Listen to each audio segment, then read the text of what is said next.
Keeping Up with Jones, the Lonnie Jones podcast adventure, is sponsored by SJ&L General Contractors. SJ&L General Contractors is licensed in both Alabama and Tennessee. This family-owned business provides mass grading, storm drainage, sewer and concrete improvement, asphalt paving, erosion control, demolition, and heavy hauling. If you're in need of any of these services, you can contact them at 931-433-4660. That is 931-433-4660. If you'd like to be employed by this family-owned company, 3 W's and a dot, sjnl.com, www.sjnl.com.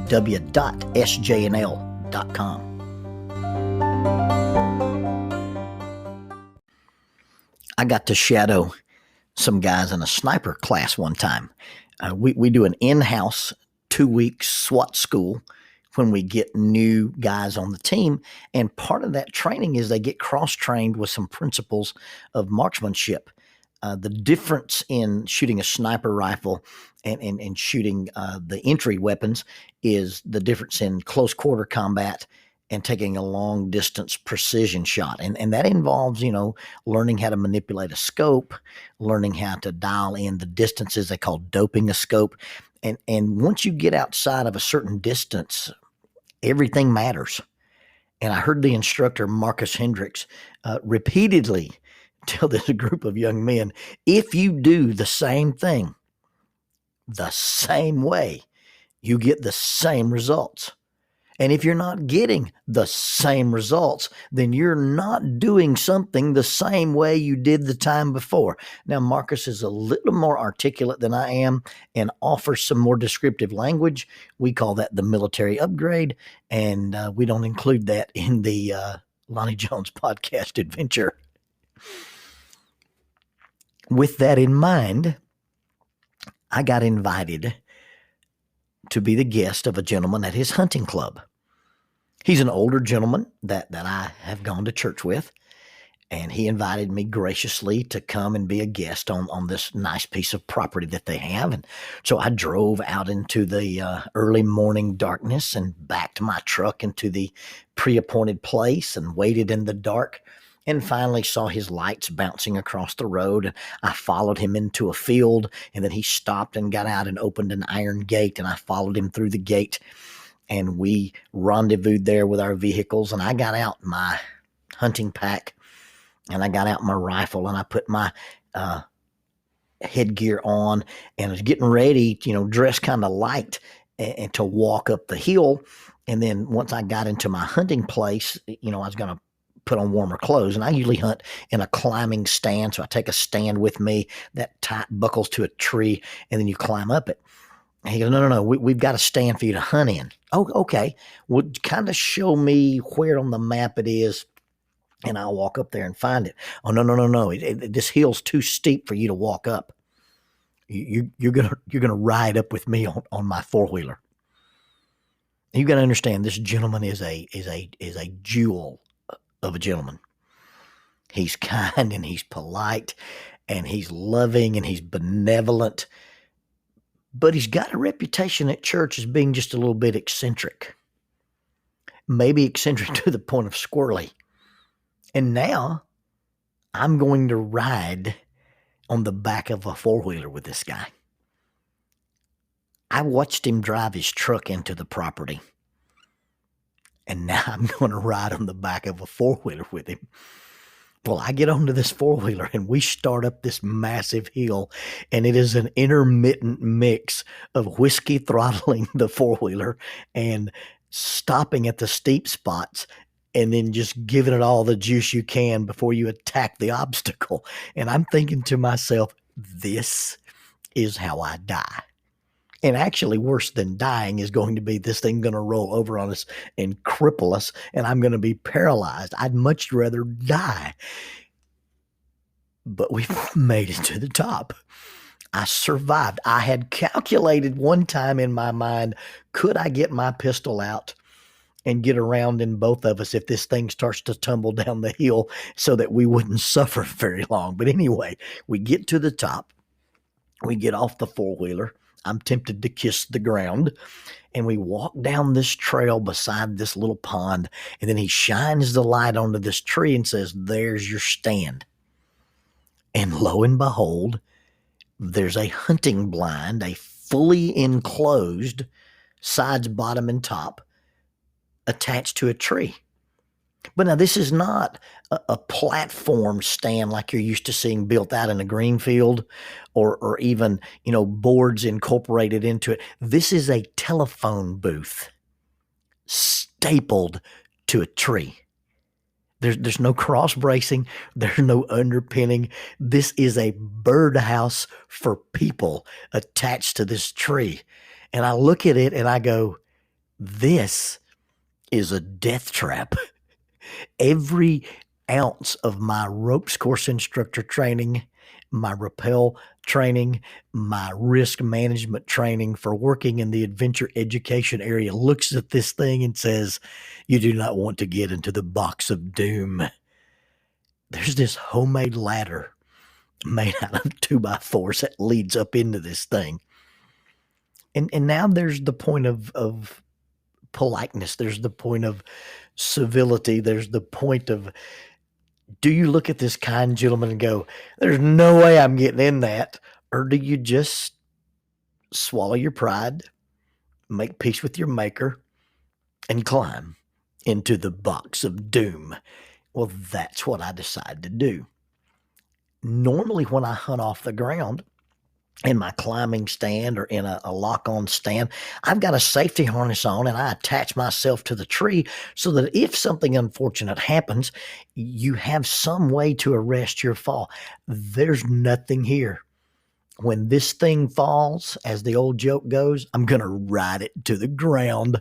So I get into this thing and I'm a little out of my rhythm now. Normally, I have a certain way. I do the same thing the same way every time. I get the same results. Well, for whatever reason, when I get set in this box, unconsciously or consciously, I chamber around in my bolt action rifle. And the box of doom is not really large enough to move around in good. I don't know how a normal sized person sits in it.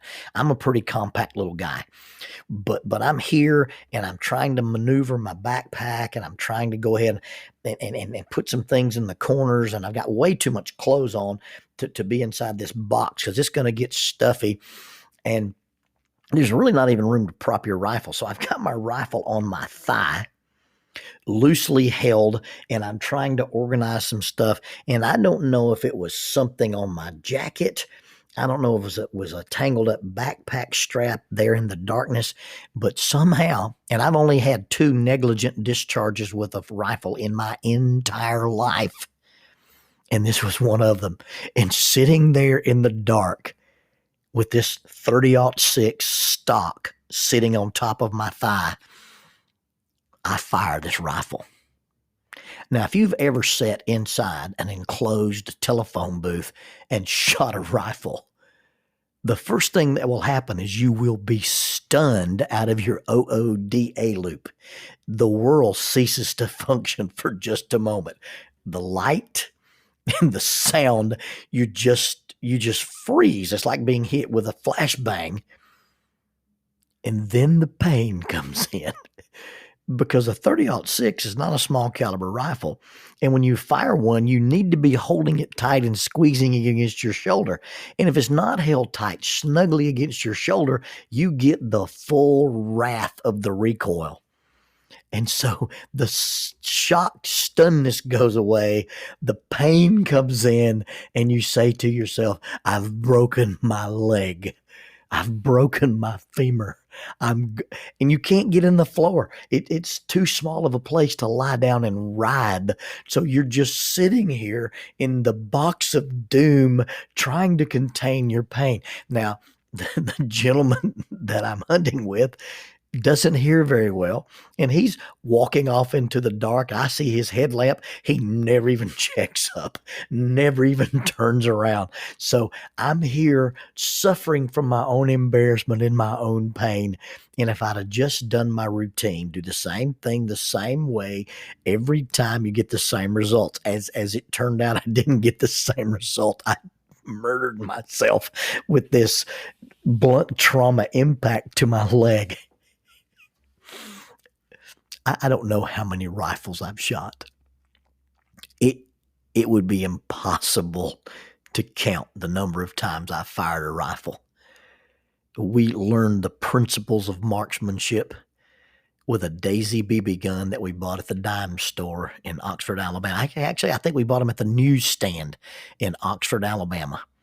And these are little rifles that have a lever action, but you're so small you can't run it like the rifleman did. You have to sit it on the ground, grab the handle, and bring it into place. And they shot with a spring. I think they're spring loaded because they're not a true air rifle. They're not pneumatic. And that's how we learned to shoot. Now, my brother, a much better shot than I am. If he had my eyesight with his ability to hold a rifle steady, there's no telling what he could do with a rifle. He used to shoot bumblebees with his BB gun. When he had a broken leg in his adult years, he was lying in my mom and dad's house with a full leg cast. And he's lying there on the bed, and a bumblebee crawled in through the air conditioner window. And he had these visions of being trapped and immobilized on this bed, and this bumblebee crawled into his boot. And so he used a crutch and freed a real pellet gun, a pellet gun that I'd bought when I was in high school and left it at home when I went to college, and tracks this bumblebee until he kills it to make sure it doesn't get in the cast and sting him.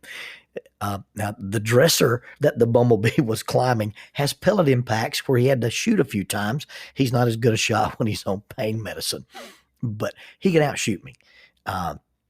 He and my dad and I would go out and shoot when we were young, and Dad would put a stake in the ground, a piece of rebar, a piece of metal, and then we would back up and shoot it. And if you dinged it, you'd back up 5 or 6 more steps and shoot again. And every time you dinged it, you could back up, and we would do a 3-man tournament.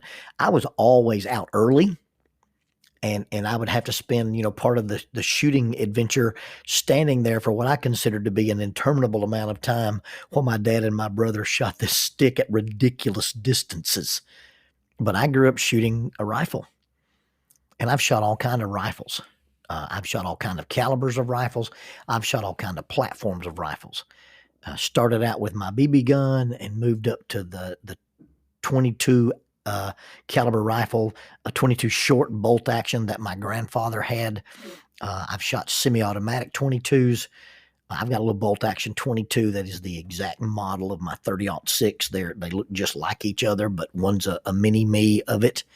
I've got a Ruger Precision in 17 caliber. I've shot several people's 17s. I love that round. I've shot some black powder rifles, 30-06s, a 458 Win mag, a 300 Win mag, a 4570, a 3240. I've shot the different kind of platforms. I've shot the AK-47, the Kalashnikov. I've shot the Colt M4. We shot a Bushmaster, H&K MP5.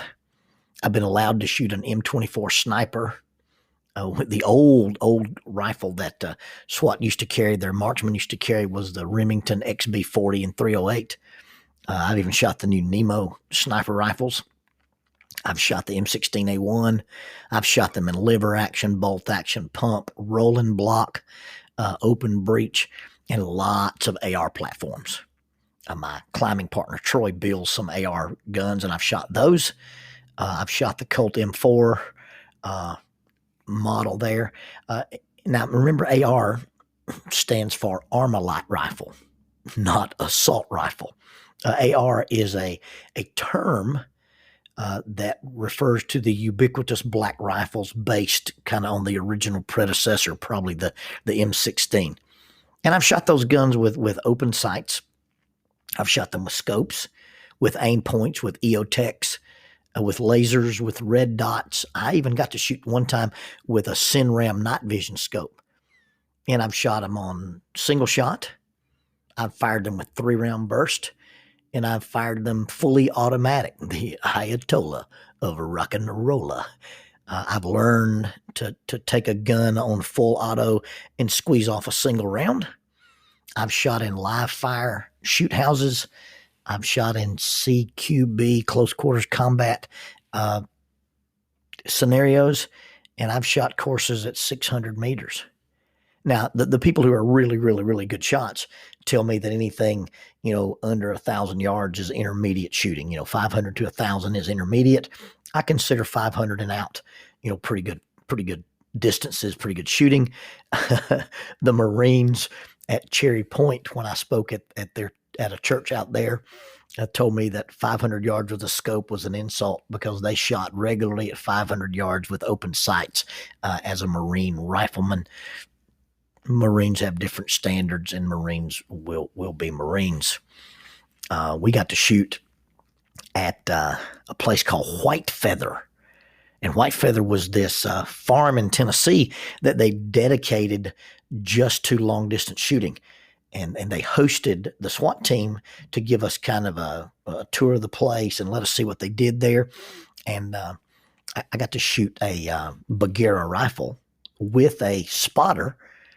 And of course, we were on the ground shooting prone, had a bipod, and they were calling distances and wind values and would tell you how many clicks to use on your scope to adjust and how many mil dots to move over to calibrate for the wind or adjust for the wind. And I'm shooting 21-inch targets at 725 yards.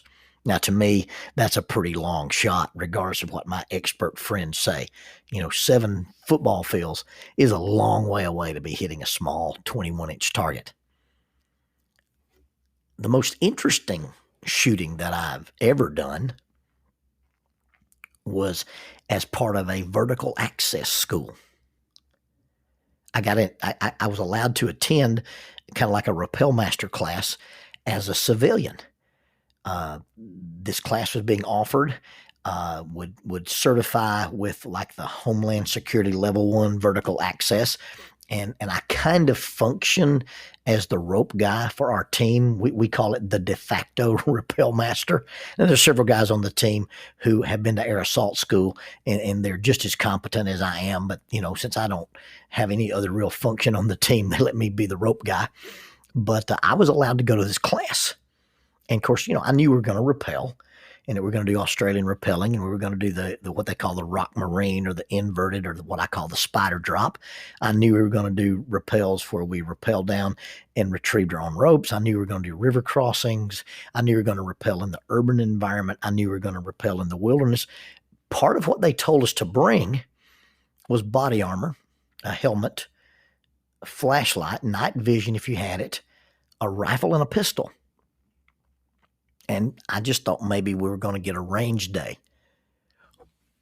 What I didn't realize is they were going to put us on top of this rappel tower in full kit, sling a rifle, have a pistol, rappel off this building, and at some point the instructor was going to tell you to lock off.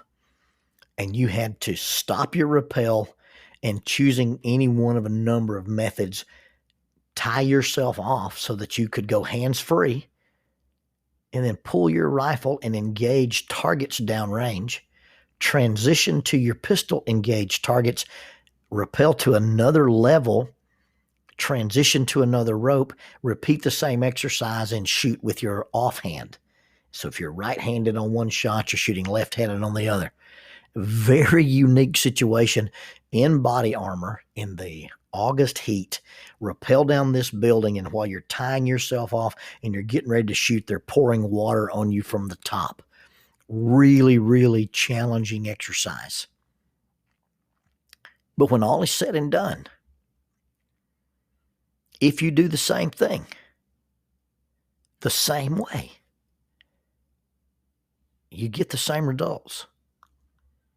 See, when all is said and done, shooting a rifle, standing, sitting, kneeling, prone, moving forwards, moving backwards, moving sideways, or swinging on a rope is absolutely the same. good form, sight alignment, target acquisition, cheek weld, breath control, squeeze the trigger, don't slap the trigger, follow through, reacquire your target, and repeat. The circumstances had nothing to do with what it takes to shoot smooth or shoot accurate. Now, probably extreme cold or extreme hot, depending on how you zeroed your rifle, would have some mild effect. But if you control you, if you do the same thing the same way, you get the same results. And the principles of shooting a rifle should not be affected by the circumstances. But the circumstances, the heat, the cold, the rope, the wet, the height, the water, the weight of the body armor, and the heat, they became excuses for not using good rifle discipline. You see, when you get into that place where you have to choose to do what is right or what is comfortable, it's very easy to default into comfortable, because what is comfortable feels good, and what feels good gets repeated. And so that's how you get these little flaws into your form, whether it's a golf swing or a pistol platform or shouldering a rifle. We do what's comfortable, and what's comfortable gets repeated. But really, truly, the circumstances have nothing to do with what it takes to shoot smooth and accurate. I recently read an article on civility, an article on being polite. And I guess if you take the word civility and you throw out the ideas of political correctness or the attempt to be woke, and just use civility with some common sense. Civility sums up what we would consider to be spiritual maturity. The Bible calls it the fruit of the Spirit. And basically, fruit is what a tree produces when it is mature. So spiritually mature people produce these things: love, joy, peace, patience, kindness, goodness, faithfulness, gentleness, and self-control. And those principles, those ideas of spiritual maturity, really boil down to some pretty basic things that are independent of heat, cold, wet, dry, daylight, dark, comfortable, uncomfortable, familiar settings, unfamiliar settings. Those principles are required regardless of circumstances. And if we allow circumstances to change those principles, we get different results than looking spiritually mature. We get different results because if you do the same thing the same way, you get the same results. But if you let any other outside factor cause you not to do the same thing the same way, you'll get different results. The basics of interacting with people with self-control and spiritual maturity are not contingent on the actions, attitudes, behaviors, or beliefs of others. A person who is loving, joyful, peaceful, patient, kind, good, faithful, or gentle theoretically should be able to exercise those principles of self-control no matter what circumstances we are called upon to execute those principles and those attributes in. If you do the same thing, the same way, you get the same results. Now, results aren't that people will act differently. The results are that we will behave differently.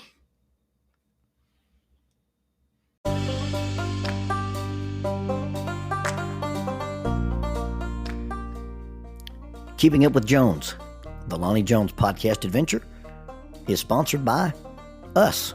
What? We sponsor ourselves? Is that even legal? Check us out on Amazon.